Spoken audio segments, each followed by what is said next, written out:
guys, it's Kate. Welcome to Covert Narcissist 101. Please like, share, subscribe, and if you have not subscribed yet, please do. Guys, besides the smear campaign that the narcissist already has before you even left the relationship and after you left the relationship, there are some sneaky ways that the narcissist attacks you. Not without coming at you personally like they do with the or directly like they do with the smear campaign. But there's some sneaky ways that attack you, whether it's through your finances or to other people. But it's not direct. They make it look like they're not really coming at you, but they are coming at you. So here's some of the ways that they can, sneaky ways that they kind of the covert narcissist would attack you. Because with these people, there's really no low that they will not go as long as the end game is to attack you. One is they talk to other people.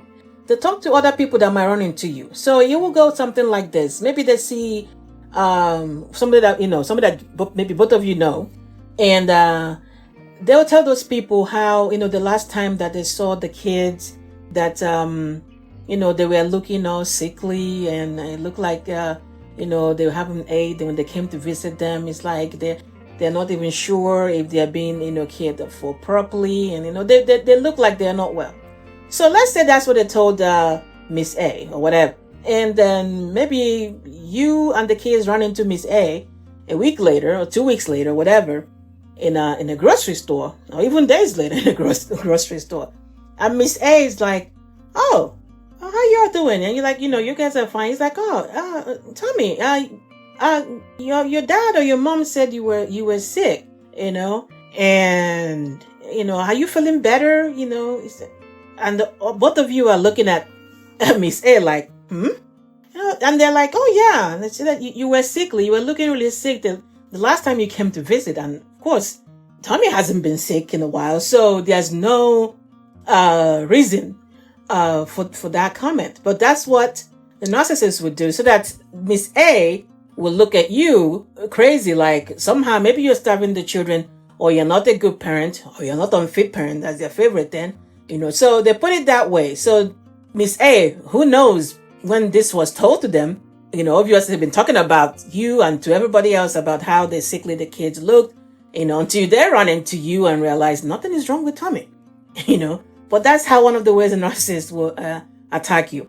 Another way is to, maybe they call the kids, and let's say they call them maybe 7 or something, and they call the kids and they're asking them questions about whatever is going on. So let's say they call and they say, isn't this your bedtime?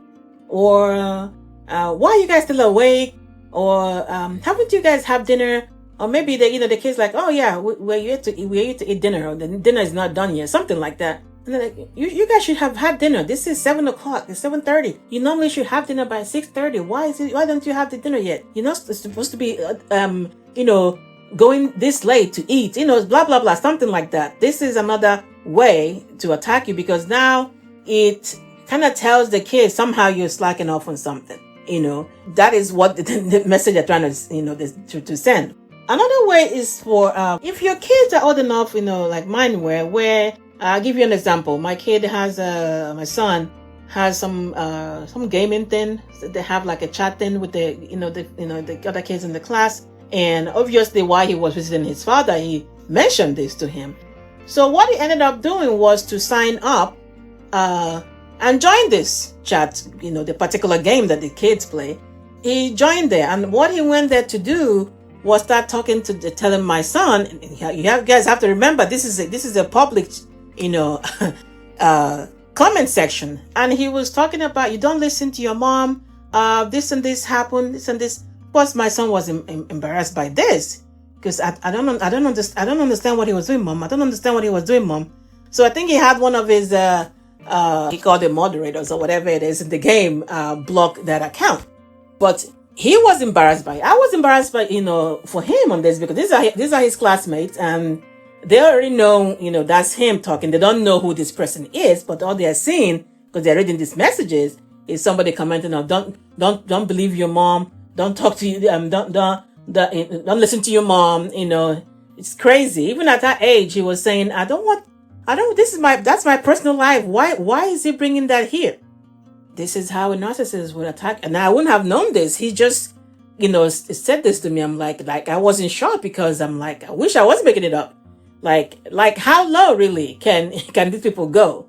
To join a group of middle schoolers, a chat group, to just rant and rave about another parent. Anyway, another one is, this is really big, is your credit cards. This also happened to me as well. And now you might not look into this until you are going to buy a car or buy a house or something like that, and then realize that your name has been attached to a credit card that the narcissist has in using the address. Of course, you should know by now, if you're going to buy anything, regardless of what you tell the underwriter or people, the loan officers, if you can't prove that you haven't been paying the credit card for a year, they automatically add that to your debt. And that is how a narcissist attacks you financially.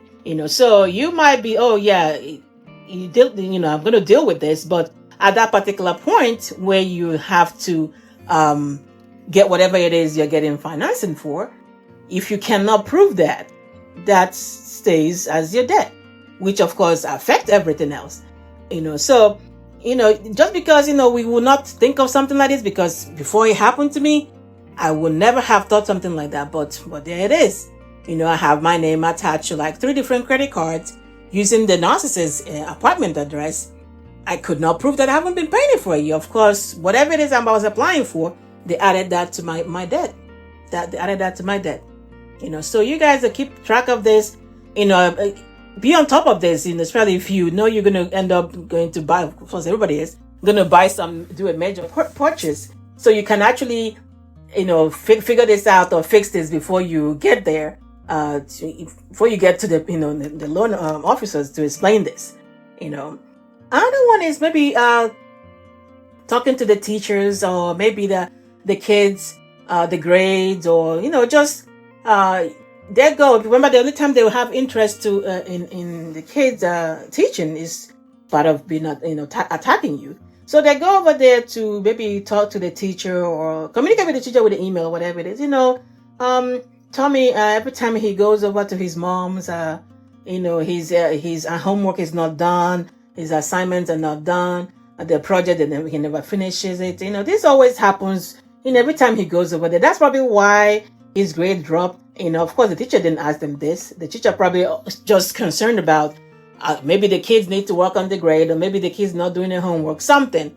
But this is an opportunity for them to throw you in there, make this comment to the teacher, so that the next time the teacher sees you, you might be wondering if what the person said was true or not. So these are some of the ways that the narcissist would, the sneaky ways that they will attack you without really, going outright and saying things. Of course, they are still all lying, but this is a way to make it look like they're not really, telling anything. They're not really lying, so kind of course, get people to look at you in a whole different way. Well, anyway, guys, get your mind right and everything else will fall into place. Take care.